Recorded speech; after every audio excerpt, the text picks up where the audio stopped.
හරි අයිබන් දුවේ පුතේ අපි ගිය සතියේ අවසාන පන්තියෙන් පරිගණක ජාලකරණ උපාංග කියන්නේ පරිගණක ජාල ගැන කතා කරා අපි. එතකොට මේ පරිගණක ජාලකරණ උපාංග ගැන තමයි අපි ගිය සතියේ කතා කළේ. හරි. එතකොට අදටත් ඉතුරු වෙලා තියෙනවා. කියන්නේ අද දවසේ කතා කරන්නත් අපිට තව ජාලකරණ උපාංගයක් ඉතුරු වෙලා තියෙනවා. හරි. අපි පොඩ්ඩක් මතක් කරගමු අපි ගිය සතියේ කතා කරපු ජාලකරණ උපාංග මොනවද කියලා. අපි ප්‍රධාන වශයෙන්ම කතා කරා පරිගණකයක් තවත් ජාලයකට එකතු කරන්න පරිගණකයක් තවත් ජාලයකට සම්බන්ධ කරන්න අනිවාර්යයෙන්ම නෙට්වර්ක් ඉන්ටර්ෆේස් කාඩ් එකක් තියෙන්න ඕනේ කියලා. පරිගණක ජාලකරණ අතුරු මුහුණත් කාඩ් පතක්. අපි කෙටියෙන් හඳුන්වනවා NIC කියලා. හරි. අපි කෙටියෙන් හඳුන්වනවා NIC කියලා. එතකොට NIC කාඩ් එකේ තමයි අපි මේ පාඩමේ තරමක් මුලින් කතා කරපු මතකද RJ45 කනෙක්ටර් එක නෙට්වර්ක් පෝට් එක කියලා කිව්වේ. අන්නේ නෙට්වර්ක් පෝට් එක අපිට බලා ගන්න පුළුවන් වෙන්නේ කොහෙද? මෙන්න මේ NIC කාඩ් එකේ. දැන් දෙකට පුතේට ප්‍රශ්නයක් වෙන්න පුළුවන්. තමන්ගේ කම්පියුටර් එකේ මෙහෙම වෙනම NIC කාඩ් එකක් නොතියෙන්නත් පුළුවන්. ඒ කියන්නේ මව්පූර්ව තුලම සමහරවිට අපිට පහසුකම් සපයලා තියෙනවා. මෙන්න මේ වගේ නෙට්වර්ක් ඉන්ටර්ෆේස් කාඩ් එක. ඒ කියන්නේ නෙට්වර්ක් ඉන්ටර්ෆේස් කාඩ් එකක් පිටින් පරිගණකේ මව්පූර්වට සම්බන්ධ කරන්නේ නැතුව මව්පූර්ව තුලම ඒ සම්බන්ධතාවය අන්තර්ගත කරලා නිෂ්පාදකයා විසින් නිෂ්පාදනය කරලා එවන අවස්ථා තියෙනවා. හරි. අපි ඒ වෙලාවට කියනවා onboard network interface card එකක් කියලා. කියන්නේ මව්පූර්ව තුලම motherboard එක තුලම network interface card එකක් අපිට බලා ගන්න පුළුවන්. ඉතින් පරිගණකයක් ජාලයකට සම්බන්ධ කරන්න network interface card එකක් අත්‍යවශ්‍යයි. හරි. දැන් ඒක RJ45 connection එකක් තියෙන එකක් වෙන්න පුළුවන්. එහෙමත් නැත්නම් BNC connector එකක් තියෙන එකක් වෙන්න පුළුවන්. එහෙමත් නැත්නම් Wi-Fi connection එකක් වෙන්න පුළුවන්. එතකොට wire එකක් නැහැ. හරි. හැබැයි මේ වගේ අතුරු මුහුණත් කාඩ් පතක් තියෙන්න ඕනේ. මේක Wi-Fi කාඩ් එකක් වුණා නම් මේ RJ45 කේබල් එක වෙනුවට මෙතනට තියෙන ඇන්ටනා එකක්. RJ45 කේබල් එක සම්බන්ධ වෙන තැන වෙනුවට තියෙන්නේ මොකද්ද? ඇන්ටනා එකක්. හරි. අපි ඊළඟට ස්විච් සහ නාභි ගැන කතා කරානේ. ස්විච් සහ නාභි. හරි. ලයිට් ඔන් ඔෆ් කරන ස්විච් නෙමෙයි. මොනවාද? පරිගණක ජාලකරණ උපාංගයක් වෙන පරිගණක ජාලකරණ ස්විච්. එහෙමත් නැත්නම් නෙට්වර්ක් ස්විච් ගැන කතා කරා. හරි. නෙට්වර්ක් ස්විච් එකේ හබ් එකේ වෙනස මොනවද තිබ්බේ? වෙනස්කම්. ස්විච් එකේ අපිට එකම වෙලාවේ හරි. දැන් මේක නෙට්වර්ක් ස්විච් එකක් වුණා නම් එකම මොහොතේ දැන් මෙතන මම මේ ගිය සතිය ගත්ත උදාහරණෙම ABCDEF කියලා පරිගණක 6ක් තියෙනවා මෙතන. පරිගණක 6ක්. මේ පරිගණක 6ටම එකම මොහොතේ දත්ත සම්බන්ධතාවය පවත්ව ගන්න පුළුවන්. ඒ කියන්නේ මේ පරිගණක 6ටම එකම මොහොතේ 6 දෙනා එක කතා කරන්න පුළුවන්. හරි. තවත් විදිහකින් කිව්වොත් ඩුප්ලෙක්ස්. නිකන් ඩුප්ලෙක්ස් නෙමෙයි ෆුල් ඩුප්ලෙක්ස්.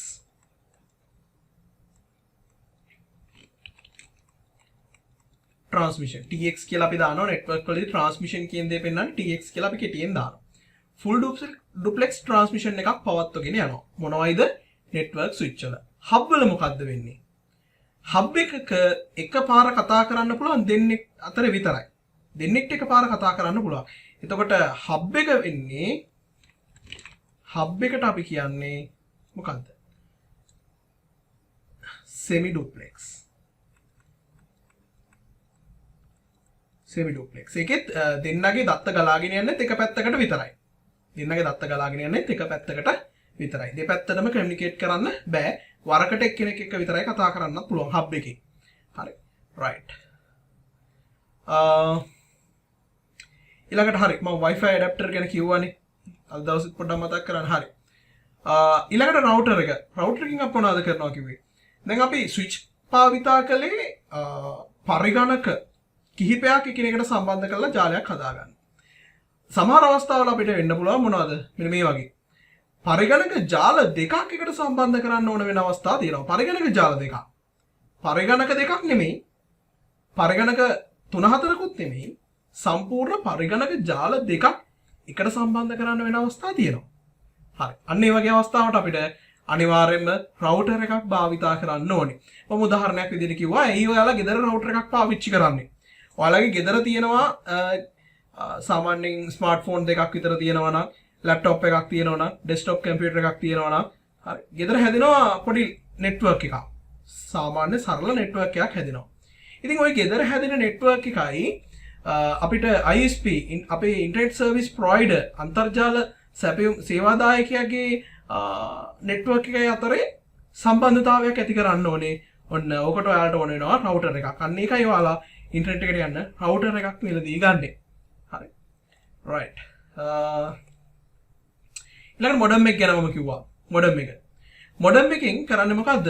අර පරිගණකයෙන් නිර්මාණය කරන ඩිජිටල් ඩේටා එක ඇනලොග් ඩේටා එකක් විදිහට හරවලා නැත්නම් ඩිජිටල් සංඥාව ඇනලොග් සංඥාවක් බවට පරිවර්තනය කරලා ජාලයට මුදාහරින එක කරන්නේ. හරි. මම ඒකට මෙතන දිග රූපයක් ඇඳලා මේක ලොකුවටම විස්තර කරා ඔයගොල්ලන්ට.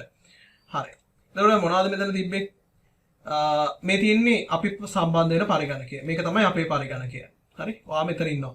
එතකොට ඔයාගේ දත්ත මේ මොඩම් එකකින් ඩිජිටල් පරිගණකයෙන් හදන ඩිජිටල් ඩේටා එක ඇනලොග් ඩේටා එකක් කරලා දුරකථන මාර්ගයට එකතු කරනවා.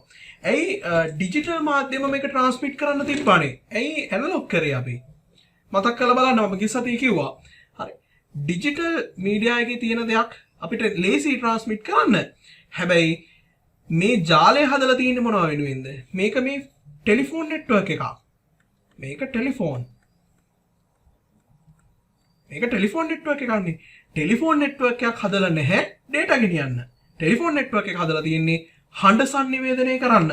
එතකොට හඬ sannivedanaya කරන මාධ්‍යයක් හරහා දත්ත ප්‍රවාහයක් ගලා යොමු කරන්න ඕන වුණාම අපිට පාවිච්චි කරන්න වෙනවා අනිවාර්යයෙන්ම මොකද්ද? මොඩම් එකක් පාවිච්චි කරන්න වෙනවා. හරි. වෙන කරන්න කිසිම දෙයක් නැහැ. අපිට මොඩම් එකක් පාවිච්චි කරන්න වෙනවා. එතකොට මේ පැත්තේ මම මොඩම් එකක් පාවිච්චි කරන්න මම දෙන ඩිජිටල් සිග්නල් එක ඇනලොග් කරන්න මේ පැත්තෙන් මොකද්ද කරන්න වෙන්නේ? ඔයාගේ යාළුවගේ පරිගණකේ හරි මොන හරි සර්වර් එකක් හරි එයාත් මොඩම් එකක් තියන් ඉන්න ඕනේ. මොකටද? අර එන ඇනලොග් සිග්නල් එක ඩිජිටල් කරලා යාගේ පරිගණකයට තේරුම් ගන්න පුළුවන් විදිහට පරිවර්තනය කරගන්න. හරි. ඊළඟට right. හරි.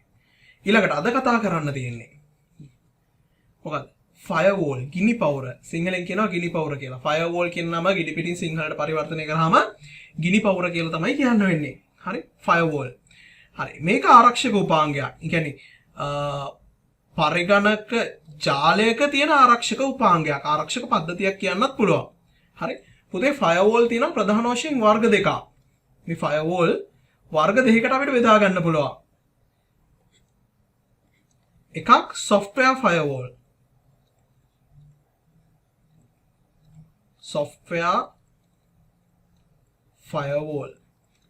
අනිත් වර්ගය hardware firewall.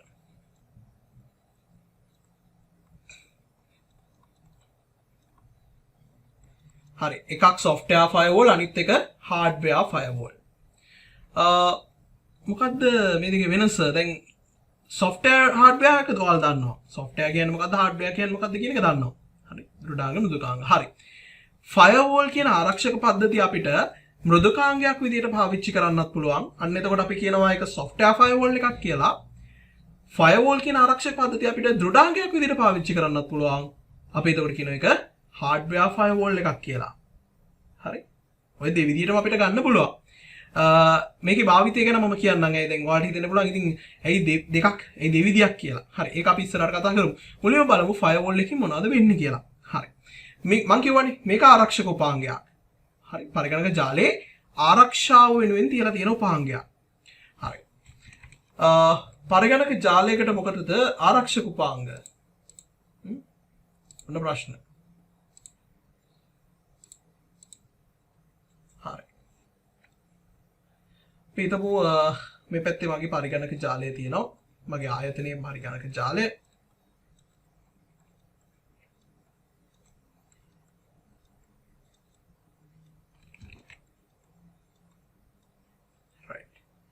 එතකොට මම මෙතන ස්විච් එකක්ම පාවිච්චි කරනවා. මේ තියෙන මගේ ස්විච් එක. ස්විච් එකට මෙන්න මේ විදිහට මම සම්බන්ධතාවයන් ලබා දීලා තියෙනවා මගේ අනිත් පරිගණකවල. හරි. දැන් මෙතනට මම රවුටර් එකක් දානවා. මොකටද රවුටර් එක දාන්නේ? මොකද මට සම්බන්ධ වෙන්න මෙයා ස්විච් එක. මෙයා රවුටර් එක හරි RT කියලා දාන්නම් නැත්නම් සම්බන්ධ සංකේතයම දාන්නම්කෝ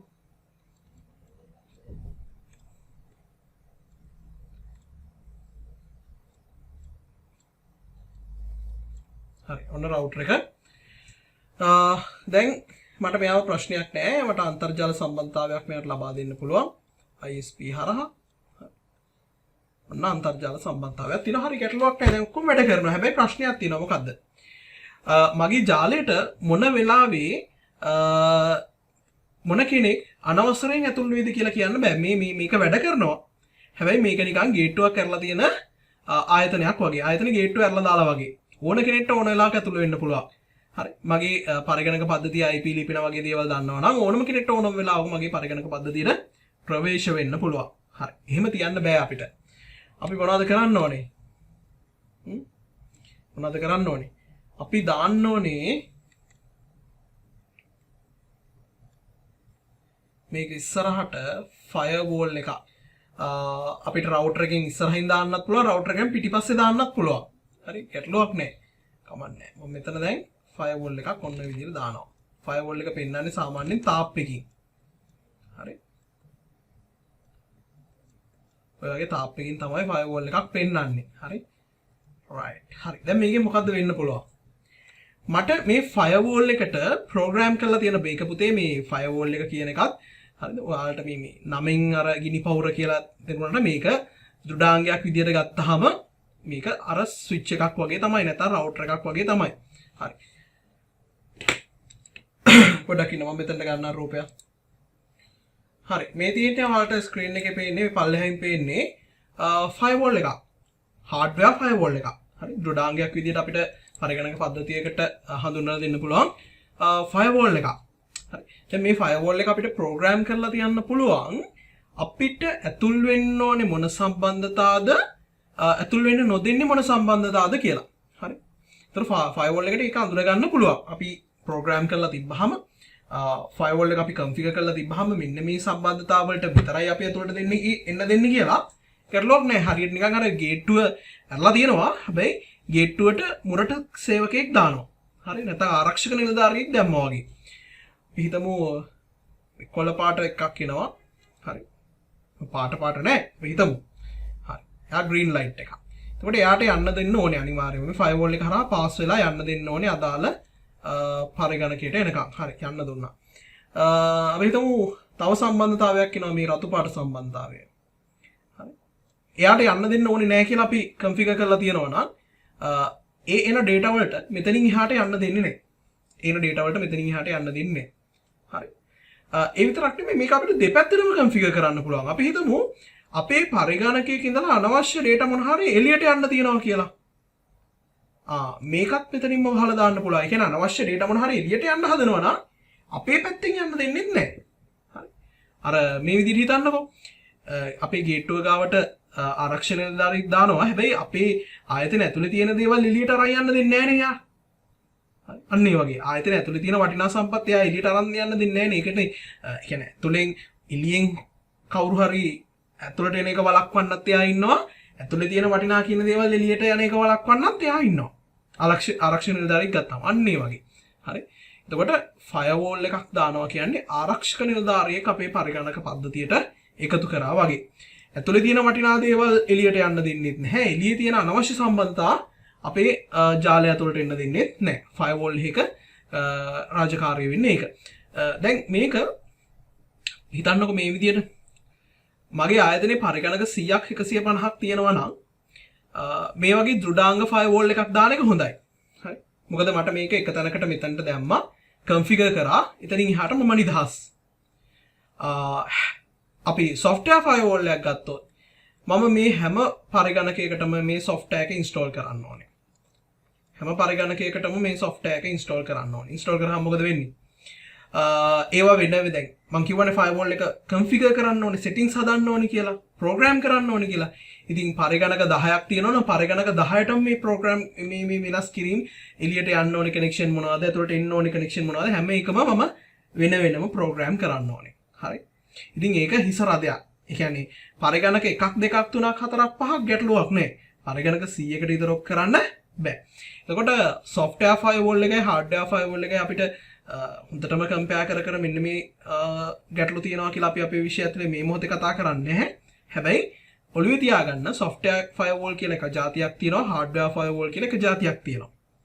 hardware firewall එකක් අපි network එකට දැම්මහම අපිට ලේසි. හැබැයි මේ hardware firewall එකක් මිලෙන් වැඩි. හරි. අධික මිලක් වෙනවා. ඉතින් ගෙදර තියෙන එක පරිගණකයක් දෙකක් ආරක්ෂා කරගන්න මේ වගේ hardware firewall එකක් අපි දාන්නේ නැහැ. එතකොට පරිගණක දෙකයිනේ. අපි software firewall එකක් install කරනවා. හැබැයි අපේ ආයතනයේ පරිගණක 100ක් 150ක් 200ක් විතර තියෙනවා නම් ඔය ඔක්කොටම අපි software install කර කර කාලේ නාස්ති කරන්නේ අපි කෙලින්ම අනිතික ආයතනයක්නේ, ලාභ ලබන ආයතනයක්නේ.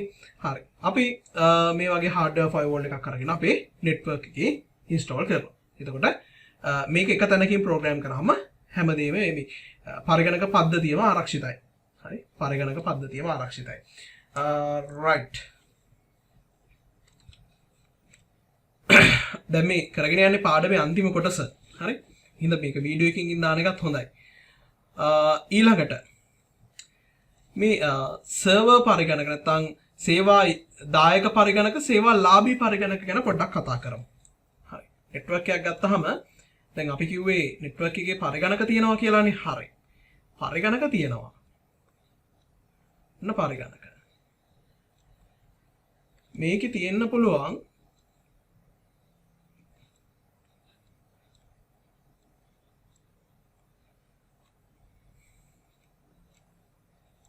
right. මේ අපේ පරිගණකය. ඒකට මොකද දානවා client කියලා. මෙයා සේවාලාභී පරිගණකය.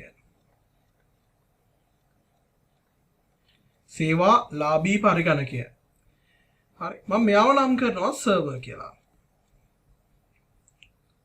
මෙයා සේවාදායක පරිගණක. හරි. දැන් අපි මෙච්චරලා කතා කරේ network එකේ computer තියෙන ඔය විදිහටනේ. හරි. තියෙන computer වලින් සේවය ලබා දෙන විදිහට අපිට මෙහෙම වර්ගීකරණයක් කරන්න පුළුවන්. client කියන්නේ සේවය ගන්න පරිගණක. දැන් අපේ ගෙදර තියෙන පරිගණක බොහෝ වෙලාවට සේවාලාභී පරිගණක. අපි අන්තර්ජාලයට සම්බන්ධ වුණත් හැම වෙලාවෙම අපි තමයි සේවාව ගන්නෙ.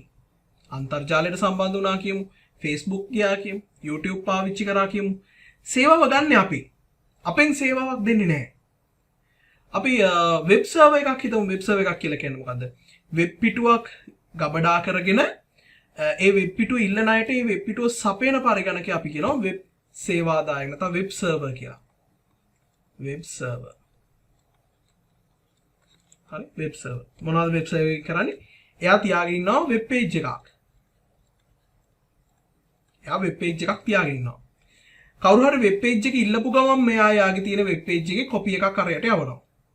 තව කෙනෙක් ඉල්ලුවොත් තව කෙනෙක්ටත් යවනවා. තව කෙනෙක් ඉල්ලුවොත් මොකද කරන්නේ? තව කෙනෙක්ටත් යවනවා. තව කෙනෙක් ඉල්ලුවොත් එතකොට එයාටත් යවනවා. හරි. ඔන්න විදිහට එයා අන්තර්ජාලයට සම්බන්ධ වෙලා ඉඳගෙන එයාගෙන් වෙබ් පිටුව ඉල්ලන හැමෝටම එයා වෙබ් පිටුව යවනවා. සේවාවක් දෙන්නේ ඉතින්. ඔන්න ඔය වගේ පරිගණක අපිට සර්වර්ස් කියලා හඳුන්වන්න පුළුවන්. දැන් මම මෙතනදි ගත්ත උදාහරණයකට වෙබ් පිටුවක් ගැන. ඒ කියන්නේ වෙබ් සර්වර් එකක් ගැන. මේල් සර්වර් එකක් වෙන්නත් පුළුවන්. ඒ කියන්නේ මේල් සර්වර්. එයා ඊමේල් සර්වර් එකක්. එයාට ලැබෙන ඊමේල් හරි කෙනා බලලා එයා යවනවා. ඔන්න ඊමේල් සර්වර් එකක්. එයා සේවයක් ගන්නෙ නැහැ ගොඩක් වෙලාවට. මොකද කරන්නේ? එයා සේවයක් සපයනවා පරිගණක ජාලේ ඉන්න අනිකුත් පරිගණක වලට. අපි හිතමු මීඩියා සර්වර් එකක් කියලා. මීඩියා සර්වර් එකක් නිකන් YouTube ගැන හිතන්නකෝ. වෙබ් පිටුවට වඩා අපි යාගෙන් ඉල්ලන්නේ මොනවද? වීඩියෝස්. අපි මොන හරි දෙයක් සර්ච් කරලා ඒ වීඩියෝ එක ප්ලේ කරනවා. එතකොට යාගේ hard disk එක ඇතුලේ ඒ වීඩියෝ එක හොයලා අපිට එවනවා. ඒක ස්ට්‍රීම් කරනවා. සේවයක් දෙන්නේ. හරි. right. ඔන්න වගේ අන්තර්ජාලය තුල හෝ පරිගණක ජාලයක් තුල පිහිටලා පරිගණක ජාලයේ ඉන්න අනෙක් පරිගණක වලට යම්කිසි සේවයක් සපයනවා නම් අපි මේ පරිගණක වලට නමක් දෙනවා. මොකක්ද? සේවාදායක පරිගණක කියලා. සේවාදායක පරිගණක. හරි. එතකොට අපි සේවය ගන්න කෙනා සේවාලාභී පරිගණක client. සේවය දෙන කෙනා server. ගන්න කෙනා client. client server client හරි right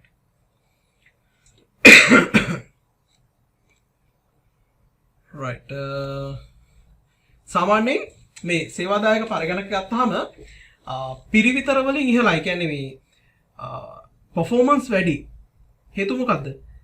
මෙයා සාමාන්‍ය පරිගණකයක් වගේ නෙමෙයි. මොකද මෙයාට එන රික්වෙස්ට් ප්‍රමාණය වැඩි. සේවාව සපයන්න සිද්ධ වෙන පිරිස වැඩි. වෙබ් පිටුවක් කියලා හිතමුකෝ.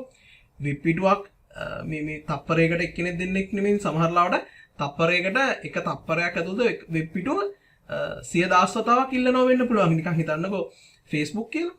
Facebook වෙබ් සර්වර් එක ගැන හිතන්නකෝ. එක තැනක තියෙන දෙයක් නෙමෙයි මම මෙහෙම කිව්වට. ටිකක් පැතිරලා තියෙන Facebook සර්වර් එක ගත්තාම ඒ සර්වර් එකකින් තප්පරයකට කොච්චර රික්වෙස්ට් එනවද? තප්පරයකට කොච්චර රික්වෙස්ට් එනවද? Facebook පිටුව එවන්න, Facebook පිටුව එවන්න, අලුත් අප්ඩේට්ස් එවන්න, අලුත් ෆොටෝ අප්ලෝඩ් කරන කොච්චර තප්පරයකට කොච්චර ගාණක් රික්වෙස්ට් එනවද? ඉතින් මේ හැම රික්වෙස්ට් එකකටම රෙස්පොන්ඩ් කරන්න. ඒ කියන්නේ ප්‍රතිචාර දක්වන්න එයාට සාමාන්‍ය පරිගණකයකට වඩා හැකියාවන් තියෙන්න ඕනේ. හරි. නිකන් ආයතනයක බොස් කෙනෙක් කියලා හිතන්නකෝ. ආයතනයේ බොස් කෙනෙක්. ආයතනයේ ප්‍රධානියා. ආයතනයේ ප්‍රධානියාට හැකියාව තියෙන්න එපා. ඒ ආයතනයේ තියෙන සියලුම දේවල් සම්බන්ධව දැනීමක්. ඒ හැකියාවන් වැඩි වෙන්න ඕනේ. මොකද නැත්නම් එයාට නායකත්ව ලක්ෂණයක් දෙන්න බෑනේ නේ අපිට. එයාට බොස් කියලා කියන්න බෑනේ. සර්වර් එකත් ඒ වගේ. එයාට පරිගණක ජාලය ඇතුලේ අපි ලොක්කා කියලා කතා කරන්න නම් සර්වර් එක කියලා කතා කරන්න නම් එයාට තියෙන්න ඕන හොඳ හැකියාවක්. ඒ කියන්නේ අපිට පිළින දේවල් දෙන්න පුළුවන් වෙන්න ඕනේ එයාට. හරි. එතකොට සාමාන්‍යයෙන් සර්වර් එකක් ගත්තාම අපේ පරිගණක වලට වඩා ගොඩක් performance වලින් වැඩි. හරි. සාමාන්‍ය සමහර වෙලාවට processor තියෙනවා 4ක් 5ක්. හරි. processor 4ක් 5ක් තියෙනවා කිව්වේ මේ අර dual core quad core නෙමෙයි. අපි dual core quad core ගැන කියන්නේ නැතුව මෙහෙම තියමු. quad core CPU ගත්තොත් quad core CPU 4ක් විතර සම්බන්ධ කරන්න පුළුවන් සර්වර් මව්පුවරුවකට. මම සර්වර් මදර්බෝඩ් එකක් මෙතන දාන්නම්. හරි. මේ බලන්න මම මෙතන පින්තූර දෙකක් ගත්තා. මේ දකුණු පැත්තේ තියෙන්නේ සාමාන්‍ය client computer එකක මදර්බෝඩ් එකක්.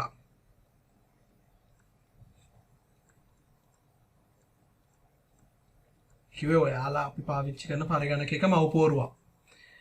processor එක සම්බන්ධ වෙන්නේ මෙන්න මෙතනට. මේ තියෙන CPU socket එක.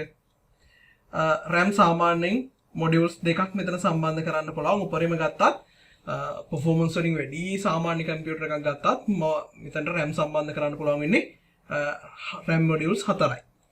මෙතන බලන්න මේ තියෙන්නේ server computer එකක motherboard එකක්. බලන්න CPU socket ම මෙතන තියෙනවා 1 2 3යි 4යි. හරි. දැන් මෙතනට quad core processor නිකන් i5 කියලා හිතමුකෝ. i5 processor 4ක් සම්බන්ධ කරන්න පුළුවන්. i5 processor 4ක් මේකට සම්බන්ධ කරන්න පුළුවන්. හරි. RAM ගණන් කරන්නත් බැරි ප්‍රමාණයක් තියෙනවා. බලන්න මෙතන 1 2 3යි 4යි 5යි 6යි 7යි 8යි. එක processor එකකට RAM card 8 ගානේ RAM card 32ක් සම්බන්ධ කරන්න පුළුවන්. RAM card 32ක් සම්බන්ධ කරන්න පුළුවන්. හරි. එතකොට නිකන් gigabyte 8 RAM modules අපි සම්බන්ධ කරොත් හිතා ගන්නකො මේ කම්පියුටර් එකට කොච්චර RAM ප්‍රමාණයක් අපිට සම්බන්ධ කරන්න පුළුවන්ද කියලා. දැන් විතරක් නෙමෙයි මේ motherboard ගොඩක් ගණන්. මේ motherboard එකක් අපිට රුපියල් 10000කට ගන්න පුළුවන් නම් මේ motherboard එකක් රුපියල් ලක්ෂයක් විතර වෙනවා. motherboard ඊටත් වඩා ගණන්. ලක්ෂයකටත් වඩා ගණන් motherboard එක විතරක්. වෙන parts මුකුත් නැතුව. හරි. right. එතකොට server computer හැම වෙලාවෙම performance වලින් හැකියාවන්ගෙන් computing power එකෙන් ගොඩක් වැඩි. හරි. client computer එක එහෙම නැහැ. එයා සේවාවක් ගන්න ඉන්නේ. එයාට එක සේවාවයි ඕන එක වෙලාවකට බොහෝ වෙලාවට. ඒකින්ද එයා performance පැත්තෙන් ගොඩක් අඩුයි. right. ඊළඟට අපේ මාතෘකාව පරිගණක ජාල වර්ග. මේ බොහොම පොඩි කොටසයි අද පාඩම ඉතුරු වෙලා තිබ්බේ. හරි. පරිගණක ජාල වර්ග. පරිගණක ජාල වර්ග. හරි. පරිගණක ජාල වර්ග. පරිගණක ජාල වර්ග ප්‍රධාන වශයෙන් තියෙනවා LAN, MAN, van. හරි. දැන් මෙච්චරද කියලා අහන්න එපා. land man van වලට අමතරව තවත් තියෙනවා. හරි. pan කියලා තියෙනවා. personal area network. හරි. can කියලා තියෙනවා. campus area network. හරි. ඒවා ගැන පුතේ අපි කතා කරන්නේ නැහැ මෙතන. අපි සාමාන්‍ය පෙළට කතා කරන්නේ LAN network, MAN network, WAN network ගැන. මොකක්ද LAN කියලා කියන්නේ? LAN. LAN කියලා අපි කියනවා local area network. local area network එකට අපි කියනවා කෙටියෙන් LAN කියලා. MAN තාමත් තේරෙන්නේ නැහැ. ඉංග්‍රීසි වචන ටිකක් විතර හැමුනේ ඉන්නේ. තේරුම් ගමු.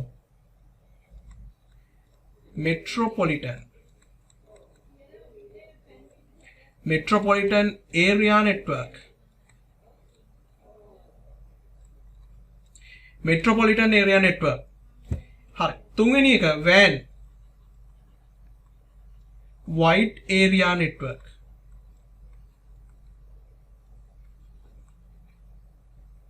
wide area network. හරි. මොනවද මේ LAN MAN WAN එහෙමත් නැත්නම් local area network, metropolitan area network, wide area network කියලා කියන්නේ. හරි.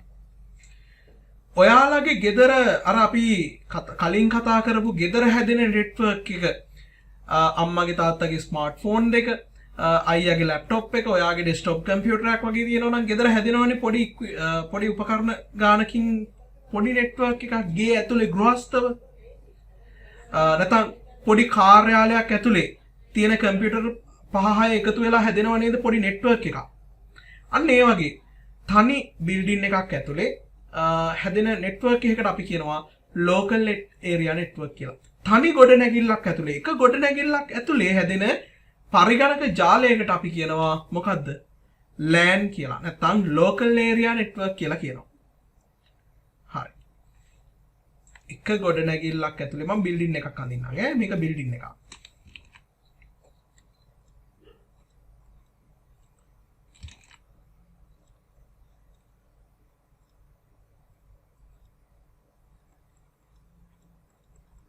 හරි. තනි ගොඩනැගිල්ලක් ඇතුලේ හැදෙන නෙට්වර්ක් එකක් මොකද්ද? local area network එකක්. ඔය වගේ බිල්ඩින්ස් කීපයක් එකතු වුණොත් අපි හිතමු මේක බැංකුවක් කියලා මේක බැංක් එකක්. බැංකුව ඇතුලේ තියෙන කම්පියුටර්ස් ටික ඔන්න LAN network එකේ තියෙනවා. මේ වගේ බැංකු කීපයක් එකතු කරලා අපි network එකක් හැදුවොත් හරි ළඟ පිහිටපු බැංකු ශාඛා කීපයක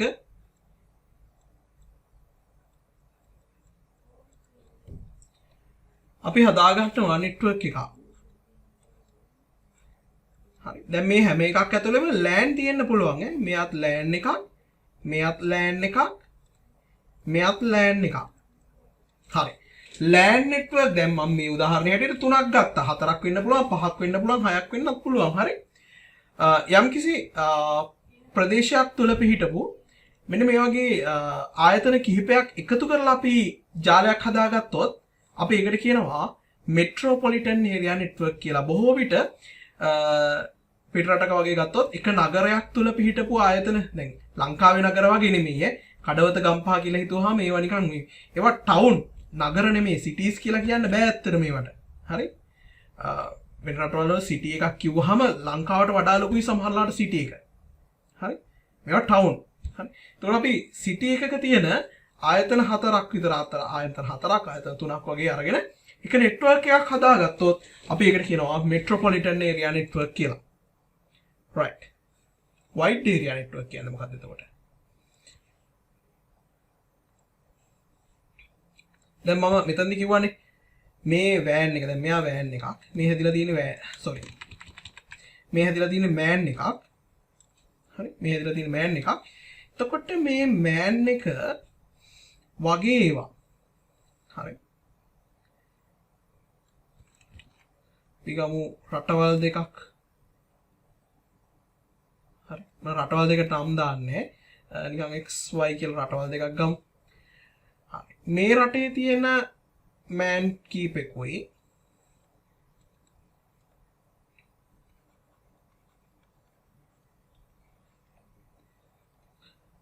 මේ රටේ තියෙන මෑන් කීපෙකුයි කීපයක් නෙමෙයි ඔක්කොම වෙන්නත් පුළුවන්.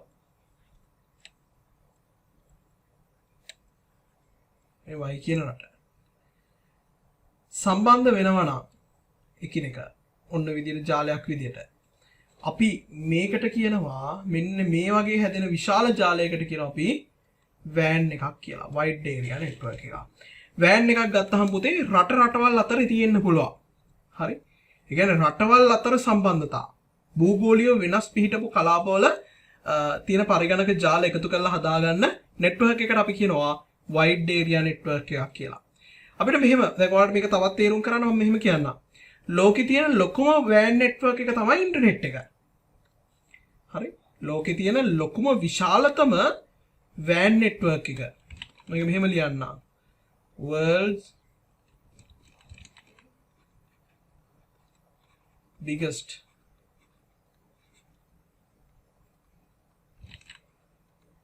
WAN is internet.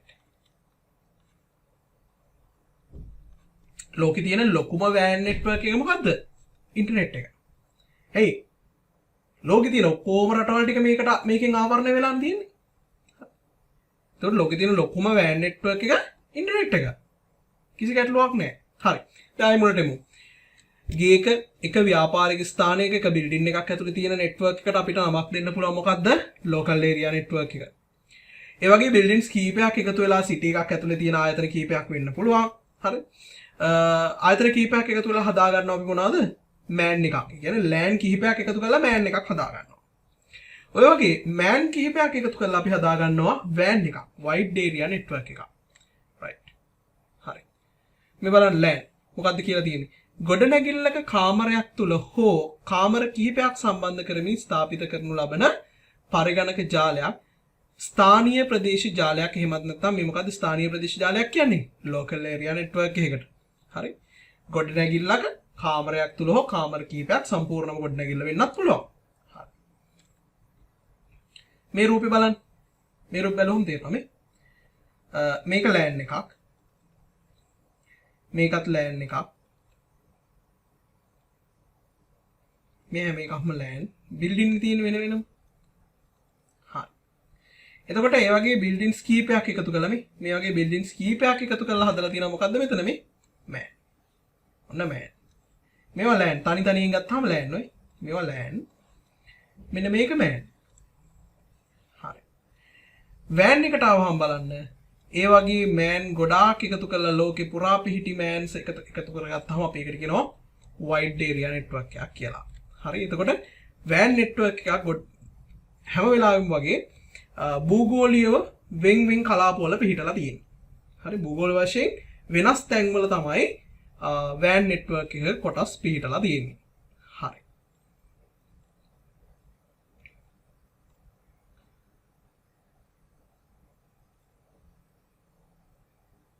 right හරි.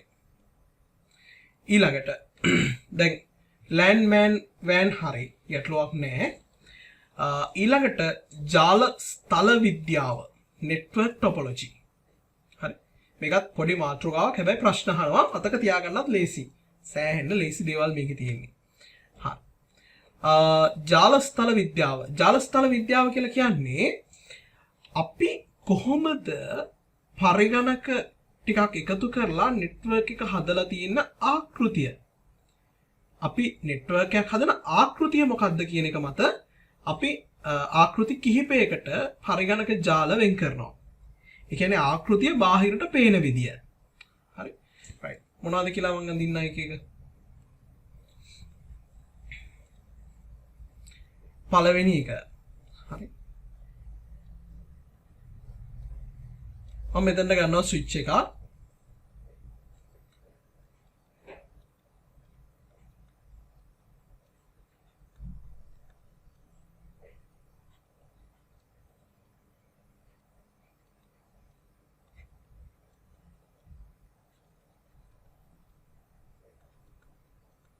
හරි. right. ස්විච් එකට මම මේ පරිගණක ටික මෙහෙම සම්බන්ධ කරනවා. වටේ. නිකන් තරුවක් වගේ නේද? තරුවක හැඩයක් වගේ නේද? හා. මෙන්න මේ වගේ ආකිටෙක්චර් එකක් නම් තියෙන්නේ. මේ වගේ ආකෘතියක් නම් තියෙන්නේ වාගේ නෙට්වර්ක් එකේ. මම මේක හඳුන්වනවා. මේකට නමක් දෙනවා ස්ටාර් topology කියලා. Star topology. නැත්නම් තරු ආකාරයේ පරිගණක ස්ථලයක්. තරු ආකාරයේ පරිගණක ස්ථලයක්. හරි. දැන් මේක ඇත්තටම පුතේ මෙහෙම පිහිටන්නේ නැහැ. ඇත්තටම පිහිටන්නේ නැහැ කියන්නේ. ඒතකොට බොරුවක් දැන්දේ නැහැ.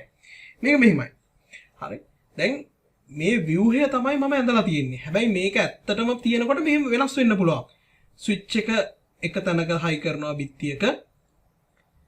පරිගණක මෙහෙම තරුවක් වගේ ඔෆිස් එක වටේ තියාගෙන ඉන්නේ නැහැ නේ ආයතනයක් වුණාම. ඒවා මේසවල තියලා තියෙන්නේ මේ වගේ. ව්‍යුහය අර විදිය ව්‍යුහය මේ වම් පැත්තේ ඇඳලා තියෙන එක තියෙන භෞතික පිළිවෙල වෙනස් වෙන්න පුළුවන්. අපි පරිගණක විද්‍යාගාරයක් ගමු. ඔන්න ඔය වගේ පිළිවෙලකට මේස උඩ තියලා තියෙන්නේ. එතකොට මේක ඉඳලා එක වයර් එකක් යනවා. මෙයාට තව කේබල් එකක් යනවා වෙන්න පුළුවන්. මෙයාට තව කේබල් එකක් යනවා. හරි. ඔන්න ඔය විදියට.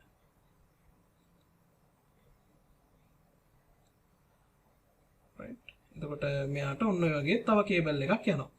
හරි. දැන් මේ දෙන්නම සමානයි. තරම සමානයි. හරි. මේ නෙට්වර්ක් එකම තමයි මම මෙතන ඇඳලා තියෙන්නේ. හැබැයි මේක ඇඳලා තියෙන ව්‍යුහාත්මක ස්වරූපයෙන් මේ තියෙන විදිය මම සරලව ඇඳලා තියෙන්නේ. මෙතන ඇඳලා තියෙන්නේ මම ෆිසිකල් භෞතික පිහිටීම.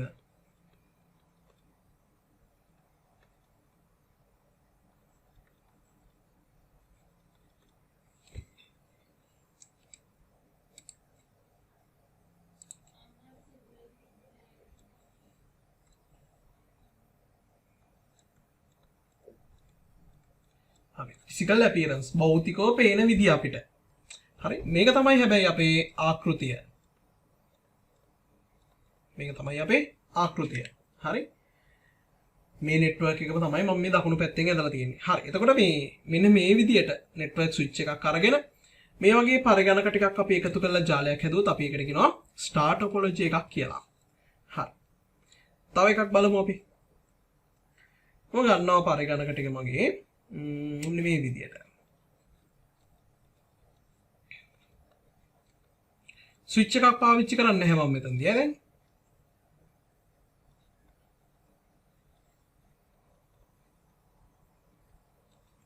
හරි. දැන් මම මෙතන ස්විච් එකක් පාවිච්චි කරන්නේ නැහැ. මම පාවිච්චි කරනවා තනි කේබල් එකක්. ඒ කේබල් එකට හැම පරිගණකයක්ම මම මේ විදියට සම්බන්ධ කරනවා. ස්විච් එකක් රවුටර් එකක් නැහැ මෙතනදී. හරි. මෙන්න මේ වගේ නෙට්වර්ක් එකකට මම කියනවා බස් ටොපොලොජි කියලා.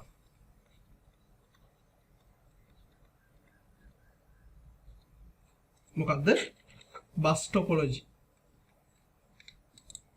ඇයි බස් ටොපොලොජි කියලා කියන්නේ? හරි. මේක හේතුව මේකයි.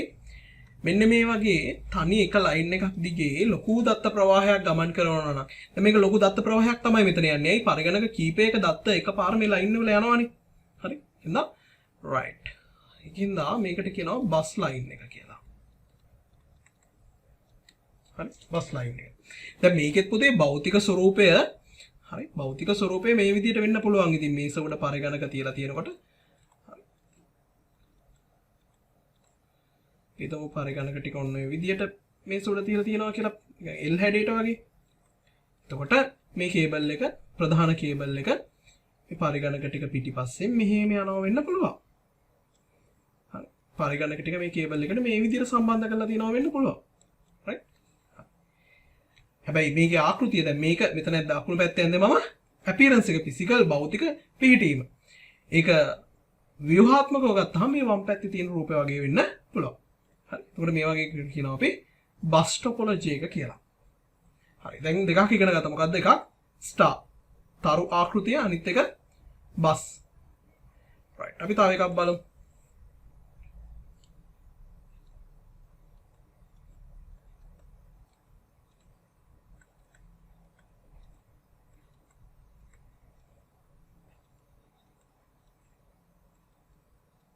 දැන් පරිගණක ටික නිකන් වලල්ලක් වගේ තියෙන්නේ. right. මේකට කියනවා වලල්ලක් වගේ හින්දාම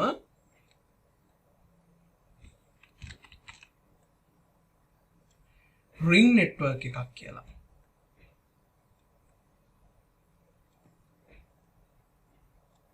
ring network එකක් කියලා කියනවා. හරි. ring. එහෙම නැත්නම් ring topology කියලාත් කියනවා.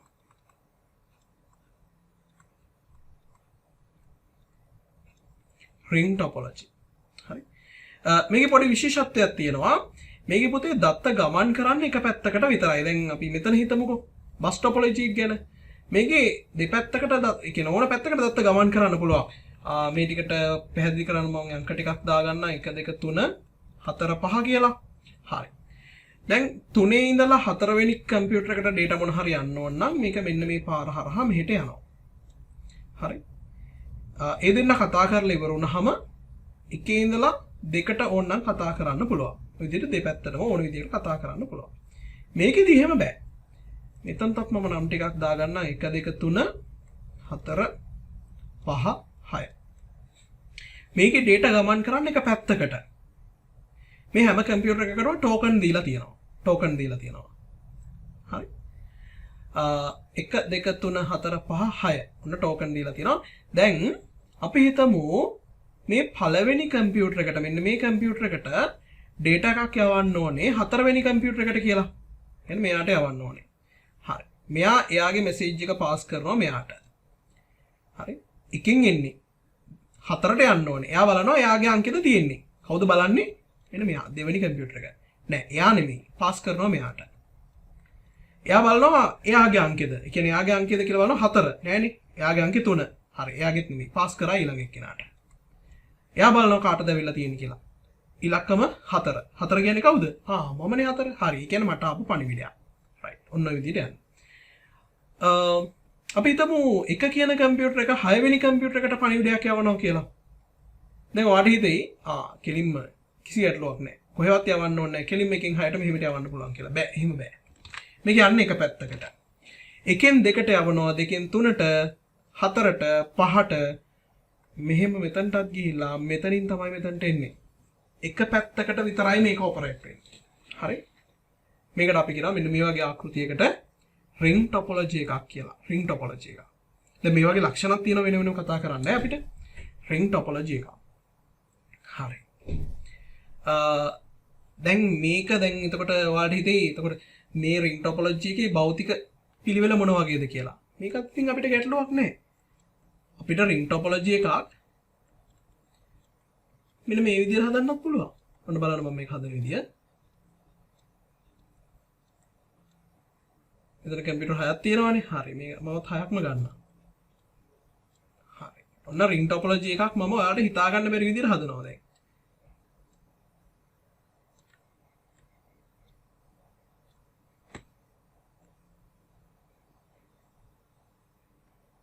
දැන් මොකද කියන්නේ? මේක ring topology එකක් නෙමෙයිද?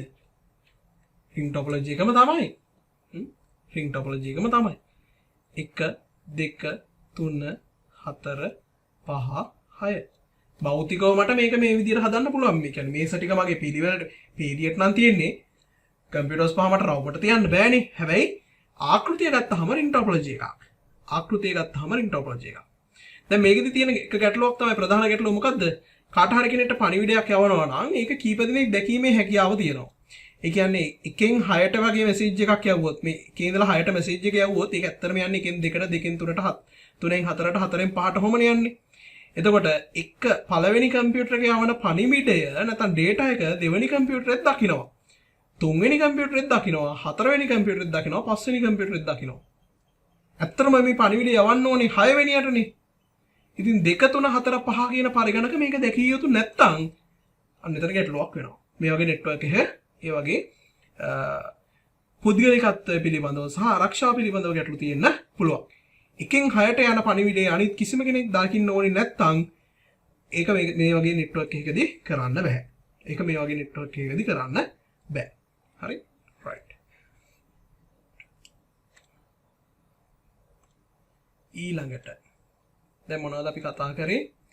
ස්ටාර් කතා කළා මුලින්ම බස් කතා කළා රින් කතා කළා ඔන්න දැන් තව එකක් කතා කරනවා ඒක මෙෂ් ටොපොලොජි මෙෂ්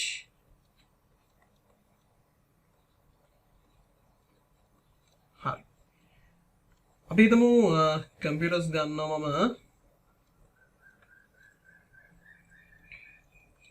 ඒ කම්පියුටර්ස් ටික අඳිනකොට ඔයාලට හිතයි මේ ආයෙ රින් එකක් අඳින්න යන්නේ කියලා නෑ හරි දැන් මම මේ දෙන්න අතර සම්බන්ධතාවය හදනවා ගැටලුවක් නැහැ එක කේබල් එකයි මෙයාටත් සම්බන්ධතාවයක් දෙනවා එතකොට කේබල් දෙකයි හැබැයි මෙයාටත් සම්බන්ධතාවයක් දෙනවා මෙයාටත් සම්බන්ධතාවයක් දෙනවා ඔන්න හරි නෙට්වර්ක් එක හරි හැබැයි එතනින් නවතින්නේ නෑ ඔය වගේ දැලක් ආකාරයටම ජාල කරනවා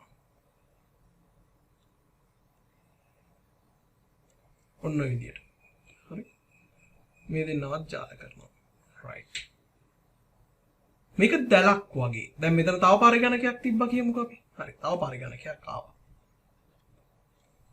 දැන් යාවත් පරිගණක ජාලයේ තියෙන අනෙක් හැම පරිගණකයක් එක්කම ජාලගත කරන්න ඕනේ ඔන්න ඔය විදියට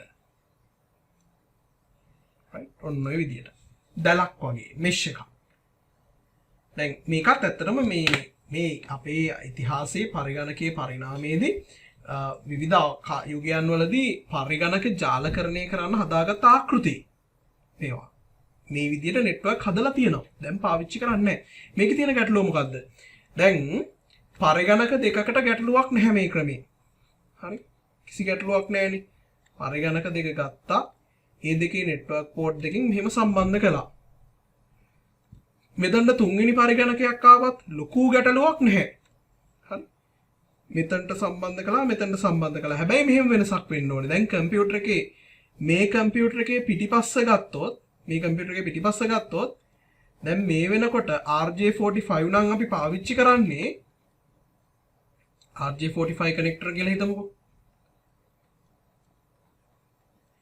RJ45 කනෙක්ටර් දෙකක් තියෙන්න ඕනේ දැන් ඇයි මේ පරිගණකයේ ඉඳලත් වයර් එකක් එනවා මේ පරිගණකයේ ඉඳලත් වයර් එකක් එනවා එතකොට එක කම්පියුටර් එකක් පිටිපස්සේ RJ45 කනෙක්ටර්ස් දෙකක් තියෙන්න ඕන අපි එහෙමනම් කරන්න යන්නේ දෙකක් තියෙන්න ඕන right අපි මෙතනට තව පරිගණකයක් මේ ජාලය ඇතුළට තව පරිගණකයක් හඳුන්වලා දුන්නොත් right ඔන්න හඳුන්වලා දුන්නා දැන් මොකද වෙන්නේ දැන් මට පේනවා හැම පරිගණකයකටම වයර් 3 ගානේ ගිහිල්ලා තියෙනවා දැන් මොකද වෙන්නේ කියන්නේ තව නෙට්වර්ක් පෝට් එකක් හරි NIC කාඩ් එකක් හරි තියෙන්න ඕනේ පරිගණක ජාලයේ පරිගණක ප්‍රමාණය වැඩි වෙන්න මොකද වෙන්නේ NIC කාඩ් ප්‍රමාණය වැඩි වෙනවා එකක ඉඳලා යන වයර් ප්‍රමාණය වැඩි වෙනවා හරි ඔන්න ගැටලුව ඔන්න ඔකේ තියෙන ප්‍රධානම ගැටලුව රැහන් ප්‍රමාණය අධිකයි අවශ්‍ය වෙන වයර් ප්‍රමාණය ගොඩක් වැඩි අවශ්‍ය වෙන නෙට්වර්ක් කාඩ් ප්‍රමාණය ගොඩක් වැඩි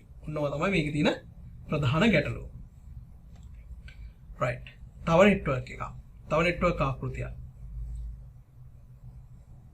මම මේකේ ඇඳපු රූපයක් මෙතනට ගන්නවා මේ බලන්න මේ ටොපොලොජි එකට කියනවා ට්‍රී ටොපොලොජි කියලා මේක ඇත්තටම මේ අර අපි මුලින් කතා කරපු ස්ටාර් කියලා ටොපොලොජි එකක් කතා කරේ ස්ටාර් ටොපොලොජි එකේ බස් ටොපොලොජි එකේ එකතුවක් වගේ right ඒක මම මෙහෙම පෙන්නන්නම් බස් ටොපොලොජි එකේ තිබ්බ නේද මෙන්න මේ වගේ මැදින් බස් ලයින් එකක් මම කිව්වේ බස් ලයින් එකක් කියලා කියන්නේ ප්‍රධාන ලයින් එකක් ඩේටා ලයින් එකක් තියෙනවානේ right මෙතනත් ඒක තියෙනවා හැබැයි මේ ලයින් එකට තනි පරිගණක විතරක් නෙමෙයි මෙන්න මේ වගේ පොඩි හබ් සම්බන්ධ වෙලා තියෙනවා මේ වගේ නෙට්වර්ක් හබ් සම්බන්ධ වෙලා තියෙනවා දැන් මේක නිකන් බැලුවාම මෙතන තව පරිගණකයක් දාලා බලමු මෙහෙම මෙන්න මේ විදිහට දැන් මේ කොටස නිකන් ස්ටාර් ටොපොලොජි එකක් වගේ නේද හැබැයි මේක තියෙන හින්දා මේක නිකන් බස් ටොපොලොජි එකකුත් වගේ නේ ඔව් ස්ටාර් ටොපොලොජි එකයි බස් ටොපොලොජි එකයි හයිබ්‍රිඩ් වෙලා දෙමුහුම් වෙලා තමයි ට්‍රී ටොපොලොජි එක හැදිලා තියෙන්නේ හරි ස්ටාර් ටොපොලොජි එකයි බස් ටොපොලොජි එකයි එකතු වෙලා තමයි මොකක් වෙලා තියෙන්නේ මේ ට්‍රී ටොපොලොජි එක හැදිලා තියෙන්නේ right හරි මේ වගේ එකිනෙක වෙනස්කම් මොනවද කියලාත් බලන්න ඕනේ. හරි. මුලින්ම ස්ටාර් හරි අපි ලක්ෂණ බලමු මේකේ. ස්ටාර් ටොපොලොජි එක නැත්නම් තරු ආකාරයේ ජාල කරන ආකෘතියේ ලක්ෂණ කතා කරමු. හරි. මේ ස්ටාර් ආකෘතියේ නැත්නම් ස්ටාර් ටොපොලොජි වල ලක්ෂණ විදියට ගත්තාම අපිට මෙහෙම කතා කරන්න පුළුවන්. ඇත්තටම මේක තමයි මේ වර්තමානයේ සුලභවම භාවිතා කරන ජාල කරන ආකාරය. හරි. ජාලගත කිරීමේ ආකාරය වෙන්නේ මෙන්න මේ ස්ටාර් ටොපොලොජි. හේතුව තමයි දැන් ලෝකේ වැඩි හරියක්ම පරිගණක ජාලයක් නිර්මාණය කරන්න ලේසියම භාවිතා කරන්නේ නෙට්වර්ක් ස්විච්. ඉතින් නෙට්වර්ක් ස්විච් එකක් භාවිතා කරනකොට අනිවාර්යයෙන්ම ස්ටාර් ටොපොලොජි එකක් තමයි හැදෙන්නේ. ඒ කියන්නේ නෙට්වර්ක් ස්විච් එකක් හෝ හබ් එකක් පාවිච්චි කරනකොට අනිවාර්යයෙන්ම හැදෙන ආකෘතිය වෙන්නේ ස්ටාර් ටොපොලොජි එක. මේකේ දුර්වලතාවයක් විදියට නැත්නම් මේකේ අවාසියක් විදියට අපිට මෙහෙම හිතන්න පුළුවන්. මොකද්ද? හැම පරිගණකයකටම වෙන වෙනම කේබල් යන්න එපයි. මේ බලන්න මේ පරිගණකයට මේ වෙනම කේබල් එකක්. Tamanට වෙන් වෙච්ච වෙනමම කේබල් එකක් තියෙනවා. ස්විච් එකට හෝ හබ් එකට සම්බන්ධ වෙන්න. හරි. එතකොට මේකේ තරමක් රැහන් වල වැයවීම වැඩි. රැහන් වෙනුවෙන් දරන්න වෙන පිරිවැය මේ ක්‍රමයේදී වැඩි. හරි. right. හැබැයි මෙහෙම දෙයක් තියෙනවා. හැම පරිගණකයකටම හොඳ ආරක්ෂාවක් ලැබෙනවා. ස්විච් එකේ මෙයා යවන data එක වෙන කවුරුවටවත් යන්නේ නැහැ. ස්විච් එක අපි හිතමු මෙයා A කියලා, මෙයා B කියලා. A සිට B දක්වා යවන data එක වෙන කොහෙවත් යන්නේ නැහැ. A ඉඳලා B ට විතරයි යන්නේ. ගැටලුවක් නැහැ. හරි. මේ ක්‍රමේ බලන්න රැහන් අවශ්‍ය වෙන ප්‍රමාණය ගොඩාක් අඩුයි මේ ක්‍රමේ. හරි. වයර් අවශ්‍ය වෙන ප්‍රමාණය ගොඩාක් අඩුයි මේ ක්‍රමේදී. ඇයි? එක ප්‍රධාන වයර් එකයි චූටි කේබල් කෑලි ටිකක් තමයි මේ ප්‍රධාන වයර් එකට සම්බන්ධ කරන්න අවශ්‍ය වෙන්නේ. හැබැයි මේකෙත් තියෙන අර ගැටලුව සිකියුරිටි එක සම්බන්ධව ගැටලුවක් තියෙනවා. මේ කම්පියුටර් එක මේ වයර් එකට දාන data එක මේ අනිත් හැම කම්පියුටර් එකකටම ඇහෙනවා. බලන්න පුළුවන්. නිකන් හරියට එක කාමරයක ඉඳගෙන හැමදිනම කතා කරනවා වගේ. එක්කෙනෙක් කතා කරන එක අනිත් කෙනාට අදාළ නැති වුණත් එයාට ඇහෙනවා. මේ වගේ ක්‍රමයකදී. හරි. 4-5 දෙනෙක් එක කාමරයක ඉඳගෙන කතා කරනකොට ගැටලුවක් නැහැ. සම්බන්ධතාවයක් තියාගෙන යන්න පුළුවන්. හැබැයි මොකද්ද ගැටලුව? එක්කෙනෙක් කතා කරන එක අනිත් එක්කෙනාට ඇහෙනවා. එක්කෙනෙක් කතා කරන එක අනිත් එක්කෙනාට ඇහෙනවා. එතකොට පුද්ගලිකත්වය කියන එක නැති වෙන්න පුළුවන් මෙන්න මේ වගේ බස් ටොපොලොජි එකකදී. දැන් බස් ටොපොලොජි එක ගත්තාම එතකොට රැහන් වල වැය අඩුයි. රැහන් සඳහා පිරිවැය අඩුයි.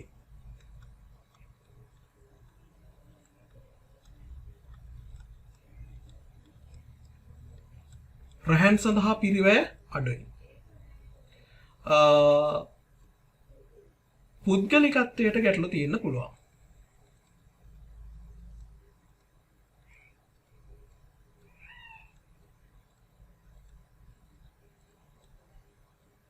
පුද්ගලිකත්වය පිළිබඳ ගැටලු තියෙන්න පුළුවන්. හරි. මෙතන පුද්ගලිකත්වය පිළිබඳ කිසිම ගැටලුවක් නැහැ. ඒ ඉඳලා බීට data එකක් යවනවා. ඒක ස්විච් එකේ අනිත් කම්පියුටර්ස් වලට යන්නේ නැහැ. ඒගොල්ලෝ දැනගන්නේ නැහැ. හරි. හැබැයි කේබල් වෙනුවෙන් ටිකක් වැඩි පිරිවැයක් දරන්න සිද්ධ වෙනවා. රින් ටොපොලොජි එක බලන්න. එතනත් ලොකු විශේෂම කියලා වෙනම කේබල් වල පිරිවැයක් නැහැ. හරි. එක දිග කේබල් එකක් අරගෙන ඒක අතරමැද්දට පරිගණක එකතු කරන එක තමයි කරන්නේ. හරි. මේකෙත් කේබල් සඳහා ලොකු පිරිවැයක් දරන්න සිද්ධ වෙන්නේ නැහැ. මේකේ තියෙන අඩුපාඩුව තමයි පරිගණක එකක් බිඳ වැටුණොත් මේ එක පරිගණකයක් අපි හිතමු තුන්වෙනි පරිගණකය බිඳ වැටෙනවා වැඩ කරන්නේ නැහැ. තුන්වෙනි පරිගණකය බිඳ වැටෙනවා. මෙතනින් මෙයාට data එක යයි මෙයාට යන්නේ නැහැ. හරි. එකෙන් දෙකට යයි තුන වැඩ කරන්නේ නැහැ. ඔන්න නෙට්වර්ක් එකකින්ම වැඩක් නැති වෙනවා. එකේ ඉඳලා 6ට යවන data එක උනාට යන්නේ token පිළිවෙලටනේ. එතකොට මෙයා එවන token එක බාර ගන්න මෙයා නැත්තම් එතනින් එහාට network එක වැඩ කරන්නේ නැහැ. ඒ විතරක් නෙමෙයි. මේ එක cable එකකට damage එකක් වුණොත් අපි හිතමු මෙතනින් cable එක damage වෙනවා. මෙන්න මෙතන damage එකක්. මේ network එකම වැඩ කරන්නේ නැහැ. network එක වැඩ කරන්නේ නැහැ. token pass වෙන්නේ නැතුව යනවා. මෙතනත් ඒ ගැටලුව තියෙනවා පුතේ. හරි. මෙතනින් කේබල් එක කැඩුණා කියලා හිතුවොත් මෙතනින් කේබල් එක කැඩුණා කියලා හිතුවොත් network එකම down. ඒ කියන්නේ මේ bus line එක damage වුණොත් network එක වැඩ කරන්නේ නැහැ. හැබැයි star topology එකේදී මේ එක කේබල් එකක් damage වුණොත් ඒකේ අගතිය සිද්ධ වෙන්නේ ඒ කේබල් එක damage වුණ වෙන කෙනාට විතරයි. අනිත් හැමෝටම network එක පාවිච්චි කරන්න පුළුවන්. අගතිය සිද්ධ වෙන්නේ නෙට්වර්ක් කේබල් එකේ අයිතිකාර පරිගණකයක නෙට්වර්ක් කේබල් එක අවසානයේ ගිහිල්ලා සම්බන්ධ වෙන පරිගණකයට විතරයි. හැබැයි ස්විච් එක ඩවුන් වුණොත් නම් සෙල්ලම් ඔක්කොම ඉවරයි. ස්විච් එක වැඩ කරන්නේ නැතුව ගියොත් එතනින් එහාට පරිගණක ජාලයක් නැහැ. හරි.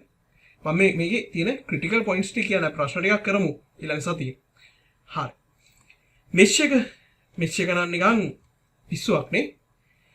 right. මේකේ කේබල් වැය වෙන ප්‍රමාණය වැඩි. නෙට්වර්ක් එකේ තියෙන අනිකුත් ඒ කියන්නේ NIC වගේ පෝට් වැය වෙන ප්‍රමාණය වැඩි. හරිද? අධික පිරිවැයක් යනවා මේ වගේ පරිගණක මේ වගේ නෙට්වර්ක් එකක් හදන්න. මේ වගේ නෙට්වර්ක් එකක් හදන්න අධික පිරිවැයක් යනවා. හැබැයි මේ වගේ කන්ෆිගරේෂන් එකකදී කේබල් එකක් ඩැමේජ් වුණා කියලා ලොකු ගැටලුවක් නැහැ. අපි හිතමු දැන් මෙන්න මේ කේබල් එක මෙන්න මෙතනින් වැඩ කරන්නේ නැහැ. ප්‍රශ්නයක් නැහැ. මෙයාගේ data එක මෙයා හරහා ගිහිල්ලා මෙයාට ළඟා කර වෙන්න පුළුවන්. අපි හිතමු තව කේබල් එකක් මෙතනින් කැඩෙනවා කියලා. ඒත් ගැටලුවක් නැහැ. හරි. අපි හිතමු මෙයාට ෆයිල් එකක් යවන්න ඕනේ. මෙයාට ෆයිල් එකක් යවන්න ඕනේ මෙයාට. මේ දෙන්නගේ අතර තියෙන ඩිරෙක්ට් කනෙක්ෂන් එක නැහැ. මෙයාට ඕන නම් ෆයිල් එක මේ පැත්තෙන් යවලා මෙයාට ළඟා කරවන්න පුළුවන්. හරි. එතකොට මේ වගේ කන්ෆිගරේෂන් එකේ තියෙන වාසිය තමයි මොකද්ද? නෙට්වර්ක් එක ඩවුන් කරන්න අමාරුයි ඇත්තටම. කේබල් ප්‍රමාණය වැඩි හින්දා කේබල් වලින් එන කේබල් ඩැමේජ් වුණාම වෙන ගැටලුකාරී තත්ත්වයන් අඩුයි මෙෂ් ටොපොලොජි එකේදී. හැබැයි කේබල් වෙනුවෙන් ඉතින් අධික පිරිවැයක් දරන්න සිද්ධ වෙනවා. හරි. එතකොට පුතේ මේවා තමයි මේ ලෝකේ විවිධ කාලවකවානු වලදී පරිගණක ජාලයක් හදන්න භාවිතා කරපු ආකෘති වෙන්නේ. හරි. හරි. අපි ඊළඟට කතා කරමු පරිගණක ජාලකරණයේ වාසි මොනවද කියලා. හරි. පරිගණක ජාලකරණයේ වාසි. හරි. දැන් ඔය විදිහට ටොපොලොජි හදාගෙන ඇයි මේක අපි කරන්නේ? හරි. right. පළවෙනි දේ දත්ත සහ තොරතුරු හෝමාරු කරන්න ලේසි. පළවෙනි එක. හරි. මෙන්න මෙයා. දත්ත සහ තොරතුරු හෝමාරු කරන්න ලේසි. ඇයි? අපි හිතමු පරිගණක දෙකක් තියෙනවා. පරිගණක දෙකක් A B A පරිගණකේ ඉඳලා B පරිගණක. දැන් මේ දෙක නෙට්වර්ක් කරලා නැහැ. තනි තනිය තියෙන පරිගණක දෙකක්. A ගේ ඉඳලා ෆයිල් එකක් යවනවා නම් හරි. A ගේ ඉඳලා ෆයිල් එකක් යවනවා නම් B ට අපිට එක්ක මෙයාව පෙන් ඩ්‍රයිව් එකකට දාන්න වෙනවා. හරි. එක්ක පෙන් ඩ්‍රයිව් එකකට දාන්න වෙනවා. එහෙම නැත්නම් අපිට CD හෝ DVD තැටියක් පාවිච්චි කරන්න සිද්ධ වෙනවා. නේ? CD හෝ DVD තැටියක් පාවිච්චි කරන්න සිද්ධ වෙනවා. ඔයාගේ මොන හරි මාධ්‍යයක් අපිට අවශ්‍ය වෙනවා මේ ගොනුව හුවමාරු කරන්න A ගේ ඉඳලා B ට. A ගේ ඉඳලා B ට මේ ගොනුව හුවමාරු කරන්න මොන හරි මාධ්‍යයක් අවශ්‍ය වෙනවා. මේක නෙට්වර්ක් කරලා තිබ්බනම් මේ දෙන්න නෙට්වර්ක් කරලා තිබ්බනම් එහෙම මාධ්‍ය විශේෂයෙන්ම කියලා අවශ්‍ය වෙන්නේ නැහැ. අපිට පුළුවන් පරිගණක ජාලය හරහාම ඒ අදාළ දත්ත ඉතාමත් වේගවත්ව සහ පහසුවෙන් හුවමාරු කරගන්න. හරි. ඔන්න පළවෙනි වාසිය මොකද්ද? දත්ත සහ තොරතුරු පරිගණක අතරේ හුවමාරු කරගන්න එක ගොඩක් පහසුයි. ලේසි, වේගවත්, කාර්යක්ෂමයි. හරි. ඊළඟ එක. අඩු ඉඩක දත්ත ගබඩා කරගන්න පුළුවන්. හරි. අඩු ඉඩක දත්ත ගබඩා කරගන්න පුළුවන්. අපි මෙහෙම හිතමු. මේ කතාව දැන් අමතක කරමු. ඒක අපි කතා කරානේ. අපි හිතමු මොන හරි දත්ත කොටස් දෙකක් තියෙනවා.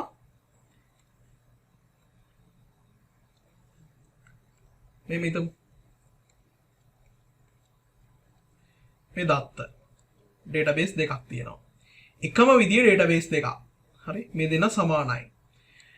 මේ දත්ත ටික A පරිගණකයටත් ඕනේ B පරිගණකයටත් ඕනේ.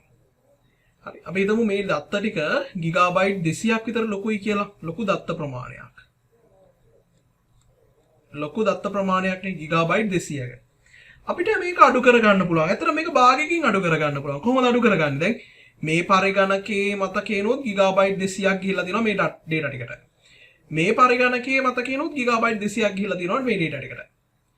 හැබැයි දෙන්න ගාම තියෙන එකම වර්ගයේ data ටික. හරි. අපිට ඕක මෙහෙම කරන්න පුළුවන් නේද? හරි. අපිට පුළුවන් එක පරිගණකයක් ඇතුලේ ওই data ටික තියලා මේ පරිගණක දෙක network කරන්න. දැන් data ටික තියෙන්නේ මෙයා ගාව. හරි 200 GB data ටික තියෙන්නේ මෙයා ගාව. හැබැයි මෙයාටත් ඒ data ටිකට access කරන්න පුළුවන්. හරි. එහෙනම් අනවශ්‍ය ආකාරයේ එකම දත්ත ටික පරිගණක කිහිපයක තැන්පත් කරලා තියන්න අවශ්‍ය නෑ. එක තැනක තිබ්බහම ඇති. එයා network එකේ ඉන්නවා නම් එයාගෙන් මේ files ටික ගන්න පුළුවන්. හරි. ඔන්න දෙවෙනි එකම කතා කරා. මොකද්ද? අඩු ඉඩක දත්ත ගබඩා කරලා තියන්න පුළුවන්. හරි. අනවශ්‍ය විදියට තැන් පරිගණක කිහිපයක එකම දත්ත ටික ගබඩා කරලා තියන්න ඕනේ නෑ. right. ඊළඟ එක. සම්පත් පොදුවේ පරිහරණය කරන්න පුළුවන්. අපි ඒක පැහැදිලි කරගමු. හරි. අපි ඒක පැහැදිලි කරගමු. මෙතන තව කම්පියුටර්ස් කීපයක් දාන්නම්.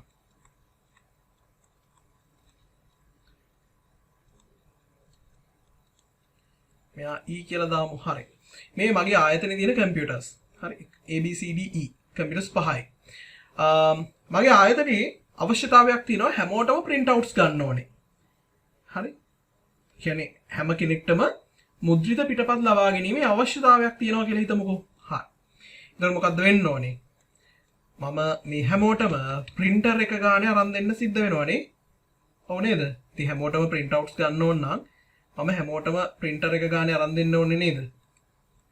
එහෙම. හරි. මේ විදිහට printers අරන් දෙන්න ඕනේ නේද? දැන් කම්පියුටර් පහට printer පහක් අරන් දෙන්න ඕනේ. නෑ. මම ලේසියෙන් මොකක්ද දන්නවද කරන්නේ? මම එක්කෙනෙක්ට printer එකක් අරන් දෙනවා. මේක printer එකක්. මේ printer එක මම එක පරිගණකයකට සම්බන්ධ කරලා පරිගණක ටික ජාලගත කරනවා. network switch එකට සම්බන්ධ කරනවා. නැත්නම් මම ගන්නවා network එකට සම්බන්ධ කරන්න පුළුවන් printer එකක් ගන්නවා. ඒක network එකට සම්බන්ධ කරනවා. මේ දෙවිදිහටම මට කරන්න පුළුවන්. මොකද්ද? සාමාන්‍ය printer එකක් අරගෙන එයාව පරිගණකයට සම්බන්ධ එක පරිගණකයකට සම්බන්ධ කරලා තියෙනවා. මේ පරිගණකයේ ජාලයට සම්බන්ධ කරනවා. එහෙම නැත්නම් මම පරිගණක ජාලයට සම්බන්ධ කරන්න පුළුවන් ස්විච් එකක් අරගෙන පරිගණක ජාලයට සම්බන්ධ කරගන්න පුළුවන් printer එකක් අරගෙන එයාව පරිගණක ජාලයට සම්බන්ධ කරනවා. ගොඩාක් දැන් ආයතනවල ෆොටෝකොපි මැෂින් එක තියෙන ඩිජිටල් ෆොටෝකොපි මැෂින් එක network එකට සම්බන්ධ කරලා තියෙනවා.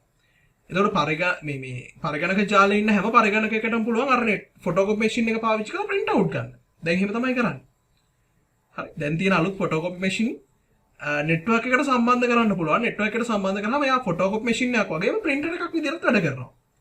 එතකොට ආයතනයේ ඉන්න ඕන කෙනෙක්ට අර printer එකෙන් print outs දාන්න පුළුවන්. ෆොටෝකොපි මැෂින් එකෙන් print out දාන්න පුළුවන්. හරි. අර එකම ගැටලුව වෙන්නේ ෆොටෝකොපි මැෂින් එක ටිකක් දුරක තිබ්බොත් අපි print out එක ඉතින් එතනට ගිහිල්ලා අරගෙන එන්න ඕනේ. එහෙම ගැටලුවක් තියෙනවා. ඉතින් ඒක එච්චර ලොකු ප්‍රශ්නයක්. ඉතින් හැමෝටම printer එක ගානේ අරන් දෙනවට වඩා අරක ලේසියිනේ. හරි. ඔන්න. සම්පත් පොදුවේ භාවිතා කරන්න පුළුවන්. දැන් මම ඔය එතනදි ගත්ත printer එක විතරයි උදාහරණයකට. දැන් අන්තර්ජාලය කියන්නේත් ඒ වගේ තියෙන්නේ නේ. අන්තර්ජාලය කියන්නේත් ඒ විදිහනේ. හරි. අපි හිතමු මෙහෙම. ආයතනයේ ඉන්න හැමෝටම අන්තර්ජාලය පරිශීලනය කරන්න ඕනේ. network එකක් නැත්තම් මොකද කරන්න වෙන්නේ? හැමෝටම එක router එක ගානේ අරන් දෙන්න වෙනවා නේ. නැත්තම් හැමෝටම network සම්බන්ධතාවය ගානේම අරන් දෙන්න වෙනවා. මෙතනදී මම එක අන්තර්ජාල සම්බන්ධතාවයක් අරගෙන ওই විදිහට අපි හිතමු SLT කියලා.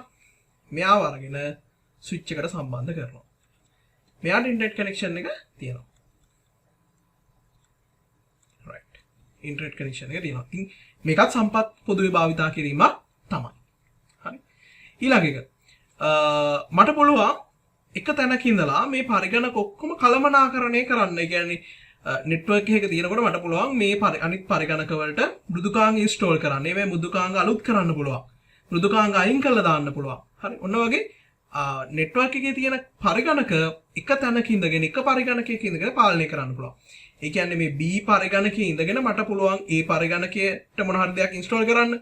C පරිගණකයේ තියෙන දෙයක් අයින් කරන්න පුළුවන්. හරි. ඔය වගේ මට පරිගණක ජාලයේ එක මධ්‍යස්ථානයක ඉඳගෙන අනිත් හැම පරිගණකයක්ම පාලනය කරන්න පුළුවන්. ඔන්න හැකියාවත් මට ලැබෙනවා. හරි. එතකොට පළවෙනි එක මොකද්ද? දත්ත සහ තොරතුරු පරිගණක අතරේ හොමාරු කරන්න පුළුවන්. අඩු ඉඩක දත්ත ගබඩා කරන්න පුළුවන්. සම්පත් පොදුවේ පරිහරණය කරන්න පුළුවන්. ඊළඟ එක දැන් අන්තිමට කතා කරා 4 මොකද්ද? මධ්‍යගතව ඉඳලා ජාලය පාලනය කරන්න පුළුවන්. ඊළඟ එක. අපි හිතමු පරිගණක ජාලයට ලබා දීලා තියෙන අන්තර්ජාල සම්බන්ධතාවක් කියලා. මට එතකොට ලෝකේ ඕනම තැනක ඕනම වෙලාවක ඉඳලා මගේ පරිගණක ජාලයට ඇතුළු වෙන්න පුළුවන්. ෆයර්වෝල් එකක් තියෙනවා නම් ඒක ඉතින් ඒ විදිහට කන්ෆිගර් කරලා තියන්න ඕනේ. සෙටින්ග්ස් හදලා තියන්න ඕනේ. හරි. එහෙම හදලා තිබ්බොත් මට පුළුවන් අන්තර්ජාලය පාවිච්චි කරලා ලෝකේ ඕනම තැනක ඉඳලා මගේ පරිගණක ජාලයට සම්බන්ධ වෙන්න. හරි. ඒ හැකියාවක් තියෙනවා. ඊළඟට ආරක්ෂාව. දැන් අපි හිතමු මෙහෙම සාමාන්‍ය භෞතිකව ගබඩා කරලා තියෙන ෆයිල් ටිකක් කියලා. කබඩ් එකේ ගබඩා කරලා තියෙන ෆයිල් ටිකක්. ඕනම තැනක තියෙන ඔය වගේ භෞතිකව තියෙන ෆයිල්ස් ටිකක් ගිනි අරගෙන නැති වෙන්න පුළුවන්. ජලයෙන් හානි වෙන්න පුළුවන්. හරි. හැබැයි පරිගණකයක තියෙන දත්ත පරිගණකයේ කැඩෙන එක නෙමෙයි මම මේ කියන්නේ. කැඩුණත් ඇතුලේ තියෙන දත්ත ටික ගන්න පුළුවන් නේ. ඒක අපි හොඳට සුරක්ෂිත කරලා තිබ්බොත් ඒ කියන්නේ බෑකප් එකක් එහෙම අරගෙන තිබ්බොත් පරිගණකයේ ගිනි අරගෙන ගියත් ගැටලුවක් නෑ අපි ගාව ඒ data ටික තියෙනවා. ඒ data ටිකට ඒ ආරක්ෂාව ලැබෙනවා. හරි. හරි ඊළඟ දේ විද්‍යුත් තැපෑල. හරි. පරිගණක අතර ඉතා පහසුවෙන් ලිපි හොමාරු කරගන්න පුළුවන් ක්‍රමවේදයක්. ඉතින් විද්‍යුත් තැපෑල පාවිච්චි කරන්න බෑ නෙට්වර්ක් එකක් නැත්තම්. හරි. පරිගණක ජාල නැතුව විද්‍යුත් තැපෑල පාවිච්චි කරන්න බෑ. ඒතර විද්‍යුත් තැපෑල කියන සංකල්පය පදනම් කරගන්නේ පරිගණක ජාල. පරිගණක ජාලයක් තියෙනවා නම් අපිට විද්‍යුත් තැපෑල පාවිච්චි කරන්න පුළුවන්. ලිපි හොමාරු කරගන්න විද්‍යුත් තැපෑල පාවිච්චි කරගන්න පුළුවන්. ඉතින් ඒක ඉතාමත් වේගවත් වගේ පහසුවෙන් ලිපි හොමාරු කරගන්න පුළුවන් මාධ්‍යයක් වෙනවා. හරි. ඔන්න ඕවා තමයි අපිට අන්තර්ජාලයේ මොනවද? වාසි. නැත්නම් නෙට්වර්ක් පරිගණක ජාලකරණයේ වාසි විදියට ප්‍රධාන වශයෙන්ම කතා කරනවා නම් කතා කරන්න තියෙන්නේ.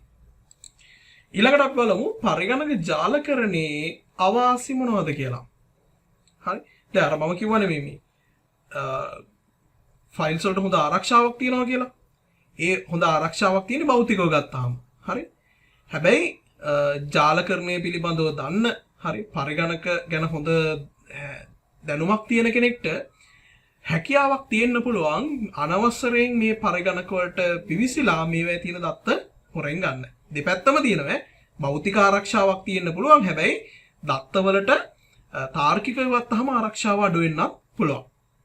ඊළඟදී ජාල බිඳ වැටෙන්න පුළුවන්. දැන් මම කියවන්නේ නෙට්වර්ක් කේබල් එකක් වගේ දෙයක් ඩිස්කනෙක්ට් වුණොත් උදාහරණයක් විදිහට අර බස් ටොපොලොජි එකේ බස් ලයින් එක වගේ කැඩුණොත් සම්පූර්ණ ජාලයම බිඳ වැටෙනවා.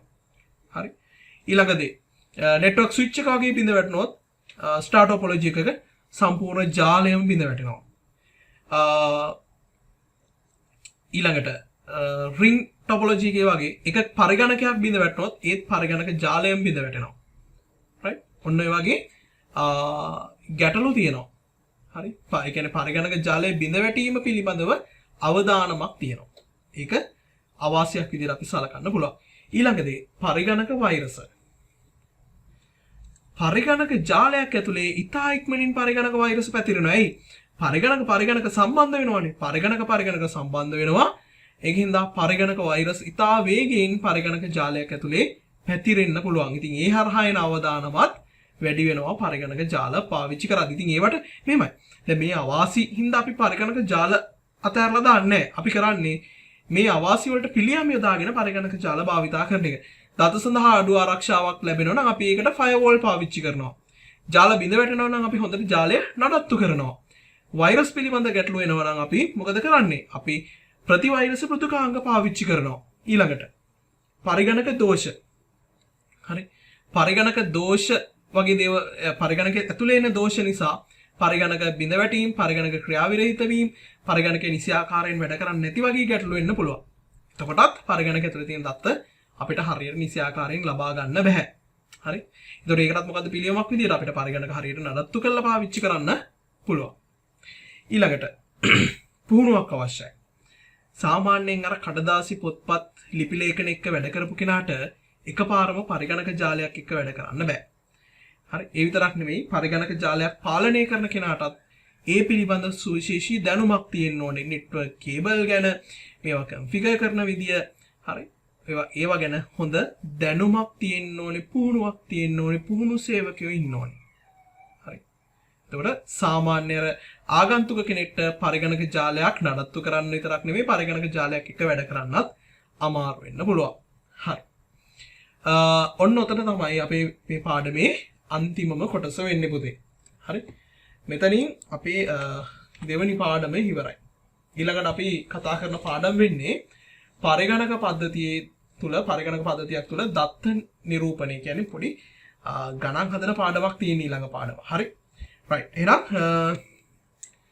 ලබන සතියේ පාඩමෙන් හම්බෙමු. ඇත්තටම පුතේ මේ පාඩම මේ විදිහට කරන්න හේතුව මම කිසිම දෙයක් කරන්න නැතුව දැන් පාඩම කරගෙන ආව හදිස්සිය කරේ මේ පාඩම. හරි. ඔයගොල්ලන්ට අද පාඩමක් දෙන්න ඕන හින්දා නැත්තම් මට අද මේ දවසේ මේ පාඩම මට කරගන්න බෑ. ඒක තමයි අද මගේ ගෙදර මේ කටින පින්කමක් කරගෙන යනවා. ඒක පැත්තකින් තියලා තමයි ඒක ඒ කට්ටියට කරගන්න කියලා ඔයාලා වෙනුවෙන් පැයක විතර කාලයක් විඩංගු කරා මේ වැඩේට. හරි. right. එහෙනම් මම ගැන chat එකකින් තව විස්තර ටිකක් දාන්න message එකකින් මම වීඩියෝ එක මෙතනින් නවත්තලා ඒක අප්ලෝඩ් කරනවා දැන් ඔයාලට බලන්න. හරි. right. ඔයාලා ඒක දකින්නේ ඒක අප්ලෝඩ් වුණායින් පස්සේ තමයි. කමන්නේ. හරි. එහෙනම් පුතේ මේ පාඩම මම මෙතනින් නවත්තනවා. හරි. අපි අලුත් පාඩමකින් ඊළඟ සතියේ හම්බෙමු. හැමෝටම ආයුබෝවන්.